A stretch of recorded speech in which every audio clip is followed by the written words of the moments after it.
Сайн мэцхан өрхөн мөндөд үзэгчтэй тоонтой хөтөлбөр танд хүрч байна. За, хувийн нэмэлт тэтгэврийн тухай хуулийн төслийг засгийн газраас улсын их хурл өргөн барьлаа. За, одоогоос 5 жилийн өмнө буюу 2021 оны 10 дугаар сарын 21-нд хувийн нэмэлт тэтгэврийн тухай хуулийн төслийг улсын их хуралд өргөн мэдүүлсэн байдагч за хилцээгүй өнөөдрийг хүрч хуулийн төслийг дахин боловсруулж өргөн барьсан нь энэ юм а. За, ажил олгогч ажилтан нийлээд сар бүр цалингийнхаа 17%-ийг тэтгэврийн даатгалын санд хуримтлуулгаар төлдөгч за нийгмийн даатгалын үр чимийг хангалттай хэмжээнд хүртэж чадахгүй байгаагаас за өнөөдөр нийгмийн даатгал татвар мэт хадлагдаж үнцийг буурсаар байна. За энэ гажуудлыг засахын тулд улс орнууд тэтгэврийн олон шатлал тогтолцоог бий болгож иргэдтэй сонголт өгдөг бол за манай улсад энэ нь олон жил яригдсан ч ажил хэрэг болоогүй өнөөдрийг хүрсэн юм а. За иймээс ч энэ хуулийн төсөл нь батлагдах нь удаан хүлээгдсэн тэтгэврийн реформын эхлэл болох юм а.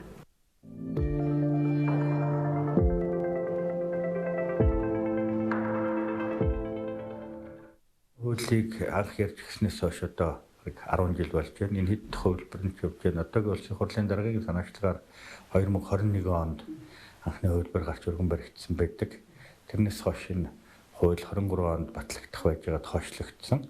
Тэгэхээр хувийн нэмэлт тэтгэврийн даатгалын хуулийг бид баталж тэрхүү тэтгэврийн тогтолцоон дээр томоохон шин энэ бүтцийг оруулж ирэх нь бол хамгийн чухал асуудал. Нэгдүгээрт хоёр дахь нь бол одоогийн тэр хуулийн гол үдэл санаа нь өөрөө хувийн нэмэлт тэтгэврийн даатгал буюу тэтгэврийн шинжилэл гэдэг тэтгэврийн тогтолцоо өөрөө юунд зорддог вэ гэдгийг л бид илүү анхаарч бодлогын хувьд тэрийг тусгаж өгөх хэрэгтэй. Процессын хувьд тодорхой заалтууд бий. 2-3 юм бол ерөнхийдөө биднэрт өгүүлэгдэж байна. Нэгдүгээрт өнөөдрийн тэтгэврийн тогтолцоо яг юунд болохоо байцчихсан. Хоёрдугаарт хувийн нэмэлт тэтгэврийн даатгал болон үүн дээр нэмээд албан журмын даатгалтаар шинжилгээг хийж тэтгэврийн нийт реформыг хийснээрээ нийгэм эдийн засагт ямар нөлөө үзүүлэх юм бэ гэдэг тал дээр ерөнхий зохиц байдлаар нь бид харах хэрэгтэй. Өнөөгийн нийгмийн даатгалын тогтолцоо нь эв санааны зарчимд тулгуурласан тогтолцоо гэж сайд дарганаар ярьдаг. Иймээс ч өнөөдөр таны төлж байгаа нийгмийн даатгалын шимтгэлээр өөр нэгний тэтгэвэр болон шууд хуваарлдаг. Угтаа нийгмийн даатгал нь ажиллаж мөнгө олох боломжтой үедээ хуримтлал үүсгэх замаар өндөр настай болохоор ашиглах хуримтлалаа үүсгэх зориулалттай ч манайд ингэж хэрэгждэггүй. Та өнөөдөр ямар ч ажил хийдэг байсан хэдэн жил улсад ажилласан зэргээс үл хамааран тэтгэврт гармагц орлого буурч амжиргаандаа хүрэлцдэггүй. Олон улсын хөдөлмөрийн байгууллагаас 1952 онд батлан гаргасан нийгмийн хамгааллын доод хэмжээний тухай 102 дугаар конвенцэд зааснаар өндөр насны тэтгэвэр бодох хувь доод хэмжээг дундад цалингийн 40%-аас багагүй байх ёстой гэж заасан байдаг. Харин манай улсад энэ үзүүлэлт 30 гаруй хувьтай байна. Тодорхойлбол 2025 оны байдлаар улсын хэмжээнд дундад цалин 2.8 сая төгрөг байсан бол бүрэн тэтгэврийн доод хэмжээ 689 мянган төгрөг, хувь тэнцвүүлэн тогтоосон тэтгэврийн доод хэмжээ 572.4 мянган төгрөг гэд дундаж тэтгэврийн хэмжээ 850 мянган төгрөг байжээ. За нэг талаар тэтгэвэр авагчдын нийгмийн баталгааг хангах олон их усүрээс тэтгэвэр авах боломжийг хувийн нэмэлт тэтгэврийн сангийн тухай хууль батлагдсанаар бий болох юм а. За нөгөө талд зардлаа дааж хүчрэхгүй байгаа нийгмийн даатгалын сангийн зардлыг бууруулах за төсөвт ирэх ачааллыг багасгах боломж нь хувийн тэтгэврийн сангууд байх юм а. За манай улсад нийгмийн даатгалын сангаас болон цэргийн тэтгэвэр авагч 2024 оны байдлаар 531.8 мянга байсан бол за Дэлхийн банкнаас хийсэн судалгаагаар 2030 онд энэ тоо 605 мянга, 2040 онд 728 мянга, за 2050 онд 1.1 саяд хүрэхээр байна. За өөрөөр хэлбэл 10 даатгуулагчид ногдох тэтгэвэр авагчдын тоо 2020 онд 4 байсан бол за 2024 онд 5 болж за 2030 онд 7 болж нэмэгдэх тооцоолол гарчээ. Цаашдаа хүн амын насны бүтэц өөрчлөгдөж байна. Өнөөдөр нэг сая 200 гаруй мянган хүн ажиллаж байгаа, 500 гаруй мянган тэтгэвэр авч байгаа иргэд байна. Тэгэхээр энэ хоёрын насны бүтэц нь хүн амын насны бүтэц өөрчлөгдснөөрөө цаашдаа энэ хүү тэтгэврийн даатгалын шимтгэл төлж байгаа иргэн болон тэтгэвэр авч байгаа иргэдийн тоо нь Монгол улсын хүн амын дундаж наслалт сайнаар өссөөр байна. Гэх мэтчлэн өнөөдрийн байдлаар тэтгэврийн даатгалыг санд төсөөлсөж байгаа татаас хэмжээ ерөнхийдөө 1.5 орчим их найд төгрөгдөр явж байна. Гэтэл 5-6 жилийн өмнө 2018-9 онд энэ хэмжээ 500 орчим тэрбум байсан. Тэгэхээр ийм богино хугацаанд 3 дахин нэмэгдчихэд явж байна л гэсэн үг шүү дээ. Тэр энэ тооцоололтоор энэхүү алдагдал улам өсөхөр байгаа. Тэгэхээр бидний бодлогын алхам бол хувийн нэмэлт тэтгэврийн даатгалын тогтолцоо буюу хуулийг нь бий болгож хүүг даатгалын олон сонголттой хөлбөрийг иргэдтэй бий болгох ёстой. Аажмаар бид нар хагас хуримтлал руу тэгээ урт хугацаанд өрөн хуримтлал руу шилжиж 2040-50 оноос өнөөгийн тогтолцоо бүрэн гацаанд орохоос өмнө энэхүү тэтгэврийн даатгалын системийг зохицоор нь өөрчлөх шаардлагатай. 2024 оны байдлаар нийгмийн даатгалын сангаас 509.1 мянган хүн тэтгэвэр авч байгааг 81.4% нь өндөр насны тэтгэвэр авч байгаа бөгөөд эдгээр хүмүүсийн тэтгэвэрт жилдээ 3.8 их найт төгрөг олгожээ. Нийгмийн даатгалын багц хуулийг шинжилж 2024 оноос эхлэн тэтгэвэр авагчийн тэтгэврийн хэмжээг өмнөх оны инфляцийн жилийн дундаж түвшинтэй уялдуулж жил бүр нэмэгдүүлж байгаа. Үүнээс гадна шимтгэлд суурилсан нийгмийн даатгалын тогтолцоо бүрдэхээс өмнө буюу 1995 оноос өмнө тэтгэвэр тогтоолгосон иргэдийн болон цэргийн алба агчдын тэтгэвэр болон зарим иргэдний тэтгэврийн нэмэгдлийн зардлыг улсын төсвөөс хариуцдаг. Эдгээр зардалд болон тэтгэврийн санд улсын төсвөөс нийт 2022 онд 840 тэрбум төгрөг, 2023 онд 760, 2024 онд 1.2 их найт төгрөг олгосон бол энэ зардал өнгөрсөн онд 1.5 их найт төгрөг төрж 2030 онд 3.7 их найт, 2035 онд 5.7 их найт төгрөг төрөх тооцооч гарчээ. Энэ мэт тоо баримтууд тэтгэврийн шинжилэл, олон тулгуур тэтгэврийн тогтолцоог бий болгох шаардлага зүй ёсоор тулгарсныг харуулж байна. Дэлхийд олон тулгуурт хуримтлагддаг, өвлүүлдэг, татварын хөнгөлөлттэй, засаглал сайтай, өгөөжөөр өсдөг, хууль эрх зүйн нарийн зохицуулалттай тэтгэврийн тогтолцоог шилдэг гэж үнэлдэг. 2024 оноос хэрэгжиж эхэлсэн нийгмийн даатгалын багц хуулиар хагас хуримтлалын тогтолцоонд шилжих зэрэг тодорхой дэвшил гарсан ч хувийн нэмэлт тэтгэврийн сангийн тухай хуулийг батлах замаар бүрэн хуримтлалын тогтолцоонд шилжихгүйгээр өндөр насны ирээдүйн баталгаа бүрэн хангаагдахгүй.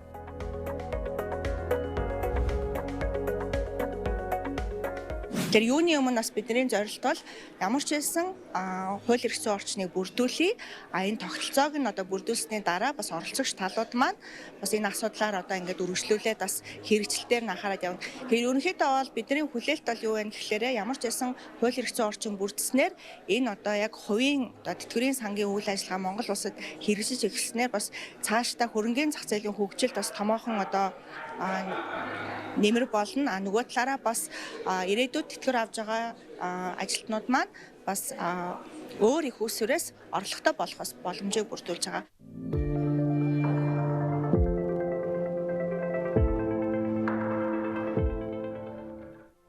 За одоо мөрдөгдөж байгаа нийгмийн даатгалын хууль тогтоомжийн хүрээнд даатгуулагч шимтгэл төлсөн жил болоод авч байсан цалин хөлсдөгөө уялдсан тэтгэвэр авах буюу нэг их усүр бүхий тэтгэврийн орлоготой байгаа.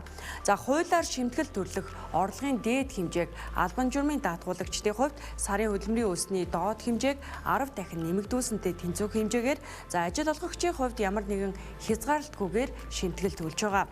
За 2024 оны байдлаар 96.5 мянган даатгуулагч хөдөлмөрийн өсний доод хэмжээг 10 дахин нэмэгдүүлснээс их хэмжээний цалин хөлс түүнтэй адилдах орлоготой байсан байна.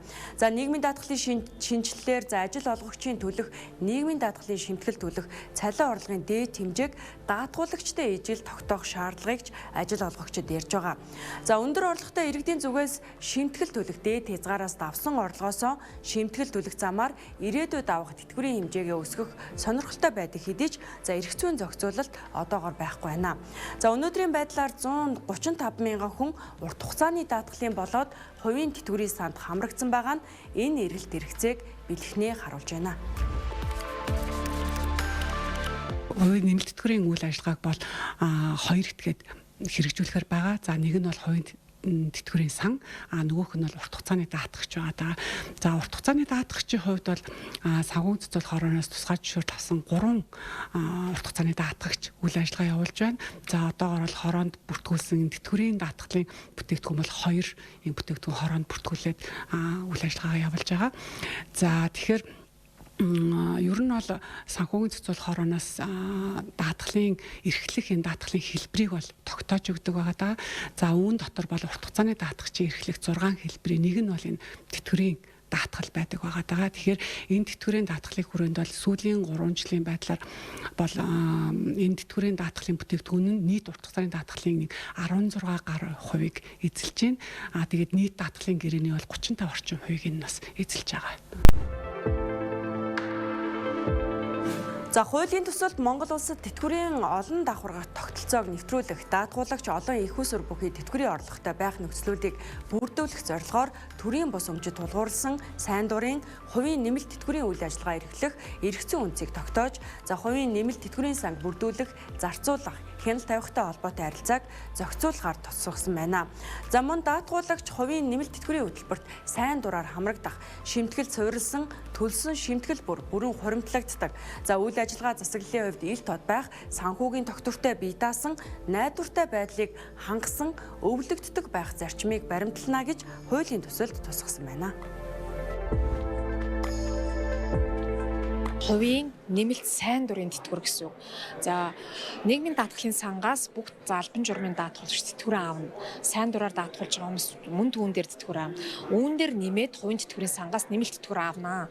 Гэхдээ та өөрөө ямар хэмжээний хуримтлал үүсгэх, за мөн ажил олгогчтойгоо хилцэн тохироод ямар хэмжээний хуримтлалыг хамтран бий болгох гэдэг маань ажил олгогч ажилтан хоёрын хоорондын гэрээгээр зохицуулна.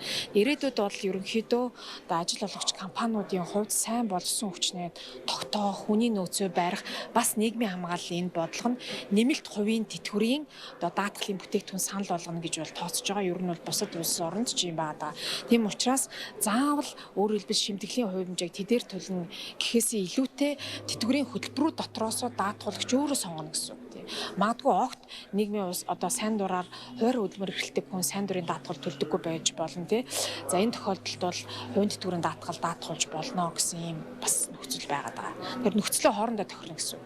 Хувийн нэмэлт тэтгэврийг бий болгоход энэ тэтгэврийн санг үүсгэн байгуулахад бид нар юу хийх вэ гэдэг ямар шаардлагууд тавих вэ гэдэг асуудал байгаа. Мөн бас энэ бол зохицуулалттай үйл ажиллагаа байна. Тэгэхээр бас хөрөнгийн удирдлагт дээр хуримтлагдсан хөрөнгийн удирдлагыг хэрхэн хэрэгжүүлэхийн, даатгуулагчдын эрх ашгийг хэрхэн хамгаалахын, бас энэ хуримтлагдсан хөрөнгөөс даатгуулагч хизээ мөнгө авч болох юм бэ гэдэг ер нь бол нэлээд дэлгэрэнгүй зохицуулттай хууль байгаа. Тэгэхээр бас энэ хувийн нэмэлт тэтгэврийн тогтолцоог бүрдүүлэхтэй холбогдуулаад оролцогч талуудын бас эрх ашгийг хамгаалсан дэлгэрэнгүй зохицуулт байгаа. За бидний хувьд сангийн яамтай нэлээд бас ярьж байгаа асуудал бол татврын хөнгөлтийн асуудал байгаа. Тэгээ манай ажил олгогчдын зүгээс хувийн хвшлийн зүгээс тавьж байгаа бас асуудал бол аль болох нь хувийн нэмэлт тэтгэврийн тогтолцоог дэмжихийн тулд татврын хөнгөлт чөлөөлт байхын зөвтэй. Энэ бол бас бусад улсад ч гэсэн байдаг жишээ. Тэгэхээр сангийн яамтаас бид энэ асуудлаа нэлээд зөвшөөрлөж. За хуваарай болон албан журмаар нийгмийн даатгал төлдөг бол хинч нэмэлт тэтгэврийн хөтөлбөрт хамрагдах боломжтой юм а. За хуулийн төсөлд хувь хүний нэмэлт тэтгэврийн хөтөлбөр, ажил олгогчийн нэмэлт тэтгэврийн хөтөлбөр гэсэн хоёр бүтээгдэхүүн байхаар заасан байна. За хуваарай нийгмийн даатгалын шимтгэл төлдөг иргэд болон ажилтан дангаараа нэмэлт тэтгэврийн даатгал төлөх боломжтой бол ажил олгогчийн хувьд ажилтнтайгаа хамт нэмэлт тэтгэврийн даатгал төлөхөд нээлттэй гэсэн үг юм а. За шимтгэлийн хувь хэмжээг хуулинд хатуу заагаагүй хэдий ч харилцан тохиролцох боломжтойг хууль санаачлагчид хэлж байна. За гэхдээ өнөөдөр төлж байгаа өндөр дүнтэй татвар нийгмийн даатгалын шимтгэлийн хажуугаар ажил олгогчид сайн дураараа нэмэлт тэтгэврийн хөтөлбөрт хамрагдах уу гэдэг асуудал яригдж байна. За иймээс ч татварын дэмжлэг хөшүүрэг энэ хуулийн хэрэгжилтэнд хамгийн чухал гэдгийг их сурвалжууд онцолж байна.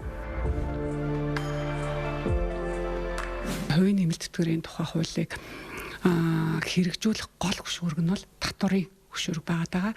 За одоогоор хуулийн төсөл дээр бол энэ олон улсад хэрэгжиж байгаа EET буюу exempt tax гэсэн энэ хуулбарыг хуулийн төсөл дээр тусгагдсан байгаа. Яг нь энэний хүрээнд бол бас нэлээдгүй хэд хэдэн юм зөрчилтөө саналууд бас яваад байгаа л да.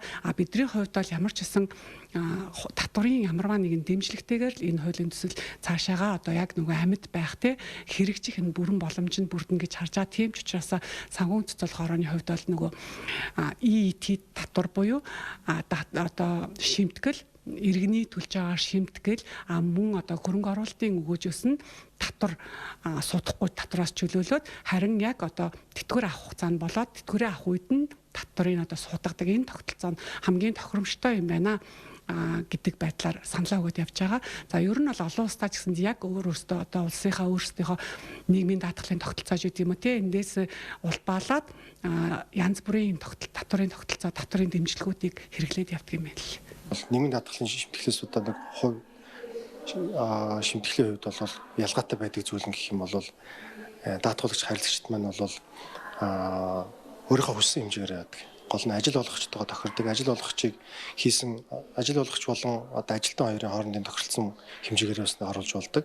Эсвэл хувь хүн өөрөө ч гэсэн бас энэ хавьтлаас үүсгээ явж боломжтой. Тэгэхээр өөрийнхөө боломжтой хэмжээгээр эсвэл нөгөө ажил олгогчтой тохирсон хэмжээгээр бол энэ хоригдлаа бол өөрсдөө хүссэн хэмжээгээр бол тохируулаад явах юм боломжтой байдаг.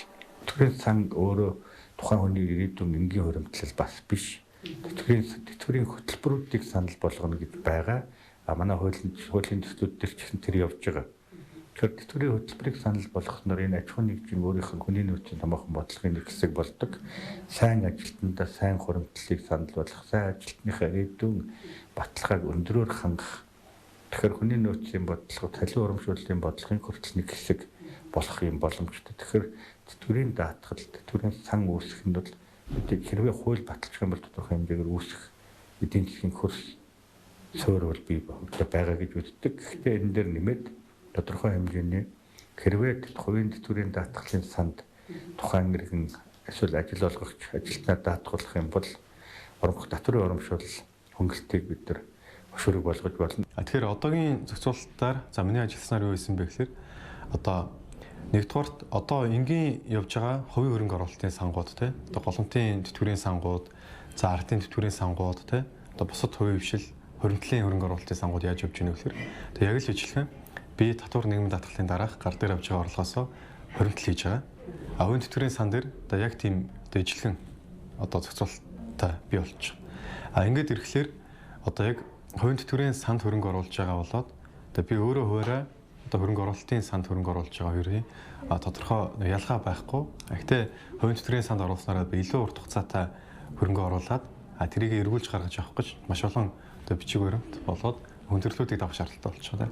Тэгэхээр энэ дээр тодорхой хэмжээний одоо дэмжсэн бодлогууд хэрэгтэй гэж бодож байна. За ямар бодлогууд байж болох вэ гэхээр нэгдүгээрт одоо хувийн тэтгэврийн сандаа хөрөнгө оруулж байгаа цалингийн тодорхой хувь байгаа шүү дээ. Одоо жишээ 500 сая төгрөг байна уу, 300 сая төгрөг байна уу те.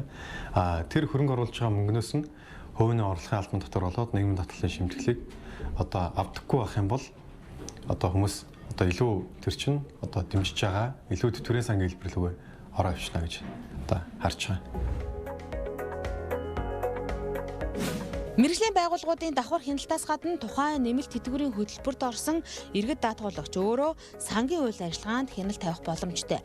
Ажил олгогчийн хөтөлбөрийн тухайд нийт шимтгэлийн 50-аас доошгүй хувийг ажил олгогч, үлдэх хэсгийг ажилтанд төлөх, хувийн тэтгэврийн санд гишүүн бүрт нэрийн данс нээж, шимтгэл болон баталгаат өгөөжийг бүртгэж, цахимаар хянах боломжоор хангахаас гадна хуримтлалын баталгаат өгөөжийг Монгол банкны бодлогын хүү инфляцийн түвшнийг харгалзан жил бүр тогтоохоор хуулийн төсөлд тусгажээ. Сангийн үйл ажиллагаанд санхүүгийн зохицуулах хороо хяналт тавьж, шаардлагатай бол үйл ажиллагааг нь төдөлзүүлэх зохицуулалтч хуулийн төсөлд тусжээ.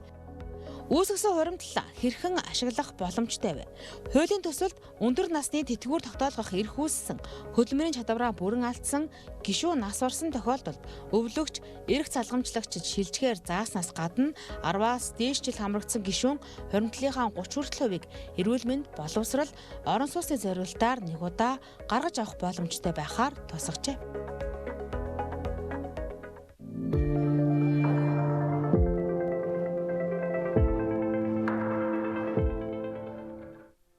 За тэтгэврийн сан баялагын хуваарлтын төгс механизм болдог бөгөөд хөрөнгийн зах зээлийн хамгийн том хөрөнгө оруулагч нь хувийн тэтгэврийн сангууд, даатгалын компаниуд байдаг. За 2023 оны байдлаар дэлхийн нийт хөрөнгө оруулагчдын хөрөнгийн 46% нь зөвхөн тэтгэврийн сангуудын хөрөнгө байсан байна. Тэтгэврийн сангууд нь зөвхөн ахмад насны амьдралын чанарыг сайжруулахаас гадна улсын эдийн засагт чухал нөлөөтэй. За иймээс ч хөрөнгө оруулалт өгөөжтэй холбоотой бүх зүйл залтуудад илүү нямбай чамбай хандах шаардлагатай гэдгийг мэрэгжилтнүүд онцолж байгаамаа. Тэгэхээр одоогийн хуулийн төслөөр бас эрсдлийг бодсон хэлбэрийн маш олон зүйлүүд байна. Нэгдүгээр хөрөнгө оруулалтын сангийн хувь эзэмшлийн одоо нэг этгээдийн эзэмшиж байгаа хувь 20%-аас хэтрэхгүй. Одоо үүсгэн байгуулж байгаа одоо хүмүүсийг ярьж байна те. Тэгэхээр нэг доор хойж 5 групп компани те 5 байгууллага 5 институт нийлжиж 1% тэтгэврийн санг байгуулах хэрэгтэй болж байгаа те. Тэгэхээр яг одоогийн явж байгаа сангууд үйл ажиллагаа нь бол саяхнаа хүртэл хувийн тэтгэврийн сангууд одоо яг сайн хэлбэрээр биш ч гэсэн тодорхой институцийн хэлбэрээр бол одоо амжилттай түүхээ бүтээгээд явж байгаа. Тэгэхээр тэдгээртэй тодорхой хэмжээний бас дарамт учирч магадгүй charж байгаа. Гэхдээ тэр зохицуулалтын оронд яг бид хэдийн хувьд хамгийн одоо эрсдэл талаасаа хийх ёстой зохицуулалт нь юу байх вэ гэхээр яг хувьцаа эзэмшлийг банкны тухай хөлтэй ажиллагаа хязгаарлалтууд ороод ирж байгаа. Яг тэрний оронд одоо хөрөнгө оруулалтын сан, за хөрөнгө оруулалтын менежментийн компани нь за хамаарал бүхий этгээдтэй тэдээс дэшүүгээр хөрөнгө оруулж болохгүй ч юм уу те. Эсвэл одоо тэр санхүүгийн зохицуулах орооны одоо журмуудыг шинээр гаргаж хагаад хувийн тэтгэврийн санд зориулаад одоо яг тэр эрсдлийн бодлого, хөрөнгө хуваарлтын бодлогуудыг яг илүү нэрвчилчээж тэр өөрөөр эрсдлээс одоо хамгаалсан бодлого болно л гэж харсан. За наадхан 50 саяас дээш төгрөгийн эрсдэл тулгархад Монгол улсын иргэдийн хувьд ямар ч баталгаа хамгаалалт зүйлс байхгүй.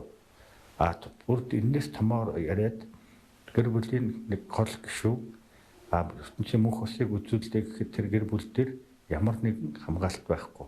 Арилжааны даатгалын компаниуд дээр л амьдралын даатгал хийлгээгүй тохиолдол. Тэгэхээр энэ байдлаас иргэдийг бид хамгаалах энэ томоохон боломж үүсгийн хоёрдугаарт нь ерөөсөө эдийн засгийг тэлэх баялагын хуваарлтыг зөв болгох гэх мэт томоохон хувийн хвшлийг дэмжих. Өнөөдөр Монгол улсад томоохон компаниуд IPO хийхгүй байна. Сангууд үүсээгүй учраас шалтгаан нь шүү дээ. Тэгэхээр хөрөнгөний зах зээл дээр худалдаа авах чадвар дорой байгаа юм үед сангууд үүсгэх нь бол олон талын ач холбогдолтой. Тэр сангуудаар дамжиж тухайн хүмүүс маань өөрийн гэсэн нэрийн данстай бодит хөрөнгө нь сар бүр жил бүр тодорхой өгөөжөөр өсдөг юм л зүйл болох юм.